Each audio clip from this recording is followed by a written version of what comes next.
ആ Umar bin Khattab റളിയല്ലാഹു അൻഹു അല്ലാഹു സുബ്ഹാനഹു വ തആലയോട് നിർവഹിച്ച ഒരു ദുആ ഉണ്ട്. അതാണ് നേരത്തെ പറഞ്ഞത്, അല്ലാഹുമ്മ ർസുഖ്നി ഷഹാദതൻ ഫീ സബീലിക. അല്ലാഹുവേ, നിന്റെ മാർഗത്തിൽ ഷഹീദ് ആകാൻ നീ എനിക്ക് ഒരു ഷുഹദാഇന്റെ ദറജ പ്രദാനം ചെയ്യണമേ. വജഅൽ മൗതി ഫീ ബലദി റസൂലില്ലാഹി സ്വല്ലല്ലാഹു അലൈഹി വസല്ലം.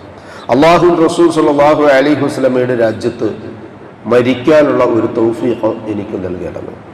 അത് അല്ലാഹു സുബ്ഹാനഹു വ തആല അങ്ങനെ തന്നെ സ്വീകരിച്ചു എന്നുള്ള അദ്ദേഹത്തിന് ഇജാബത്ത് കിട്ടി എന്ന് പറഞ്ഞാൽ സദുദ്ദേശത്തോടു കൂടിയാണ് ഒരാൾ ദുആ ചെയ്യുന്നത് എങ്കിൽ അതിൻ്റെ സൽഫലങ്ങൾ 3 തലത്തിലാണ് പണ്ഡിതന്മാർ വിശദീകരിക്കപ്പെട്ടത്.